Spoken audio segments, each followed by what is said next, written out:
Hi all. இந்த 2026ல் நீங்கள் நியூவாக ஒரு பிஸ்னஸ் ஸ்டார்ட் பண்ணணுன்னு நினைக்கிறீங்களா? அதுவும் இந்த மந்த்தே ஸ்டார்ட் பண்ணால் நல்லாயிருக்கும்னு நினைக்கிறீங்களா? உங்களுக்கான பெஸ்ட்டு சாய்ஸ் வந்து சாரீ ப்ரீ ப்ளீட்டிங் கிளாஸ் தான். நான் இந்த சாரீ ப்ரீ ப்ளீட்டிங் கிளாஸை 5 டேஸ் கிளாஸாக ரெக்கார்டட் வீடியோவாக எடுத்துகிட்ருக்கேன். நான் இப்போ தான் ஸ்டார்ட் பண்ணியிருக்கேன். 3 பேஜ் வந்து கம்ப்ளீட் பண்ணியிருக்கேன். நெக்ஸ்ட்டு 4th பேஜ் சர்டிஃபிகேட்டும் கொடுத்துருவேன்.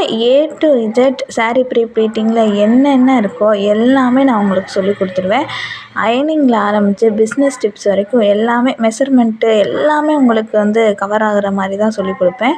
என்னோடய ஸ்டூடெண்ட்ஸோட ஒர்க் எல்லாமே இதில் வந்து நான் போஸ்ட் பண்ணியிருக்கேன். நீங்கள் பார்த்தாலே தெரியும். எந்த ஒரு டவுட்னாலுமே ஈஸியாக நீங்கள் வந்து கேட்டு தெரிஞ்சுக்கிற மாதிரி தான் நம்ம கிளாஸ் இருக்கும். உங்களுக்கு ஜாயின் பண்ண இன்ட்ரெஸ்டடாக இருக்கீங்க, கற்றுக்கிட்டு ஒரு பிஸ்னஸாக கொண்டு போகணும் அப்படின்னு நினைக்கிறீங்க அப்படின்னா, நான் வாட்ஸ்அப் குரூப் லிங்க் வந்து டிஸ்கிரிப்ஷனில் கொடுக்குறேன். அந்த லிங்க் மூலமாக நீங்கள் குரூப்பில் ஜாயின் பண்ணிக்கோங்க. நானே உங்களுக்கு வந்து மெசேஜ் பண்ணுறேன். ஃபுல் அண்ட் ஃபுல் நீங்கள் வந்து கற்றுக்கலாம். A to Z எந்த டவுட்டுமே இல்லாமல் 5 டேஸ் கம்ப்ளீட் ஆன உடனேயுமே நீங்களே அடுத்த நாளே ஒரு புதுசாக ஒரு பிஸ்னஸாக நீங்கள் கொண்டு போகிற அளவுக்கு நான் உங்களுக்கு ட்ரைனிங் கொடுத்துருவேன். நீங்கள் எனக்கு கோஆப்ரேட் பண்ணி நீங்கள் கற்றுக்கிட்டிங்கன்னா மட்டும் போதும். ஃபுல் அண்ட் ஃபுல் ப்ராக்டிஸ்லேருந்து எல்லாமே நான் உங்களுக்கு சொல்லிடுவேன். நான் சொல்கிறத நீங்கள் பண்ணாலே நீங்கள் ஒரு பிஸ்னஸ் உமன் ஆகலாம்.